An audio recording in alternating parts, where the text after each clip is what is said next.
Every week, I hear from people who are about to buy what they call a boring business, something like a laundromat, a vending route, or a car wash. They are drawn in by promises from online videos showcasing luxurious lifestyles funded by just a few hours of work a week. But after 40 years in the financial industry, I have watched people go into these deals with high expectations, only to see some of them lose everything within 18 months. The videos promising easy money are never in the room for that part of the story. This is not to say that buying a boring business is always a bad decision. In fact, some of the steadiest, most enduring fortunes I have seen were built on these exact unglamorous foundations. They often provide stable cash flow and have essential, non-trend-based demand.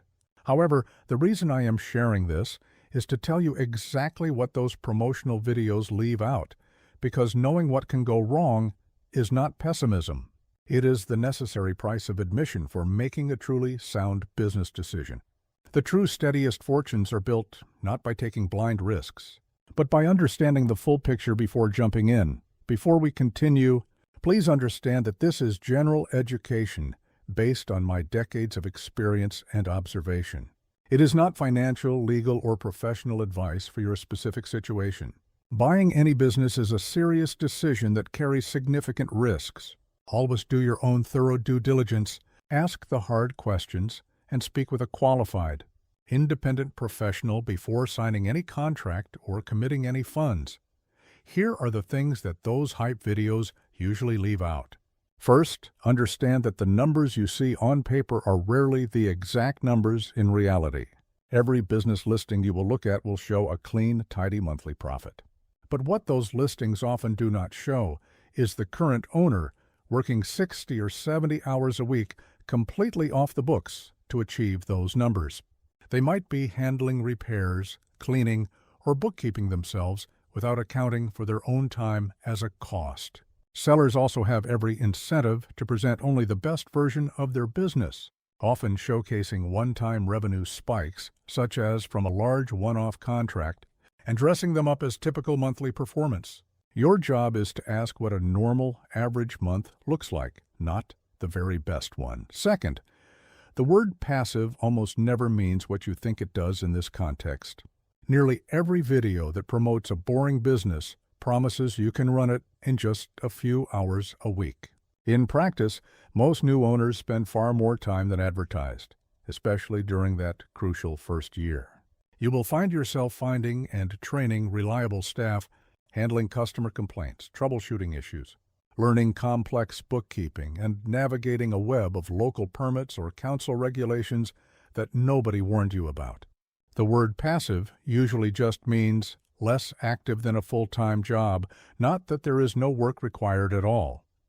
Third, remember that equipment does not ask for permission before it breaks. It is a mathematical certainty that a washing machine, a vending unit, or a high-pressure pump will fail. And they usually fail at the most inconvenient and frustrating times, like at 2 a.m. on a Sunday morning or during your most profitable weekend. Major repair costs rarely appear in the glowing monthly profit numbers that you are shown. A single significant equipment failure can easily wipe out several months of your profit. Before you buy, you must know the real age and condition of every piece of equipment, not just the sticker price of the entire business. Fourth, understand that a high level of customer concentration is a massive risk. Many profitable-looking small businesses depend too heavily on just one or two large clients or a single, excellent location. If a major client that provides a significant portion of your income decided to leave, for example, a factory supplying 60% of a vending route's business closes down, your income could disappear almost overnight. A proper inspection of the lease is crucial. If the lease is not renewed or the neighborhood changes, a business that looked well diversified on paper could discover its income is far from secure. Fifth, be extremely careful with financing terms as they can quietly trap you. While seller financing sounds friendly, with the previous owner appearing to just want their money over time, the specific terms matter enormously. A high interest rate, an aggressive short payoff window, or a personal guarantee can quickly transform a modest business into a heavy financial anchor, especially if revenue ever dips even slightly. Short payoffs can mean high monthly payments that drain your cash flow. High interest makes it difficult to pay down the principal. And a personal guarantee means your personal assets, even your home, are at risk if the business fails. Sixth, know that licenses, permits, and regulations are rarely simple or straightforward. Every one of these boring industries, whether it is self-storage, car washes, or property management, comes with its own complex web of local permits, specific insurance requirements, and safety compliance rules. For example, specific wastewater regulations for a car wash or local council permit requirements for a vending machine on a sidewalk can have ongoing costs that are not captured in the initial financials. Ignoring these ongoing costs and complexities can end up costing you far more than the business itself can earn in an entire year. Seventh, never forget that competition does not stay invisible forever. Part of the appeal of a boring business is that people think nobody else wants to do this. But once a niche gets significant attention, and the popular hype videos are providing a lot of it, more people will attempt to enter it. Low barriers to entry for some of these businesses mean they are easy for many others to start too. A quiet corner of the market today could easily get crowded faster than you expect. Eighth, understand that buying a business means you are buying its existing problems too. You are not just buying a revenue stream.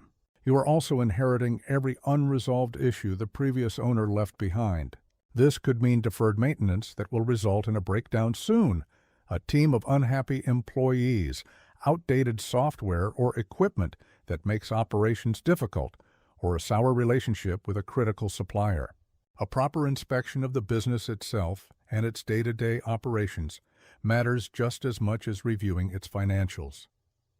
Ninth, remember that your time has a real cost, even if the business is not directly paying for it. Every hour you spend running a boring business is an hour that you cannot spend elsewhere. This is the concept of opportunity cost. You could have spent that time with your family, on a different investment, a hobby, or simply enjoying your life. Some new owners discover, after a year, that the actual hourly return on their time is lower than what they earned at their previous old job, even though the business itself might be technically profitable. Finally, an exit is never guaranteed. Just as you purchase this business from someone else, you will likely need to sell it eventually yourself. A business's resale value heavily depends on clean records, transferable systems that do not rely on your presence, and a track record that is not simply personality-driven. Many new owners only start thinking about these critical factors when it is far too late to fix them. None of this is to suggest that buying a boring business is a trap. As I mentioned at the beginning, some of the steadiest, most stable wealth I have ever witnessed in my career was built in precisely this unglamorous way. But every video that showcases the destination without showing you the road is only telling you half of the story. If you are serious about pursuing this path, do your homework, ask the difficult questions, and talk to people who have actually run the business you are considering, not just those who have made a video about it.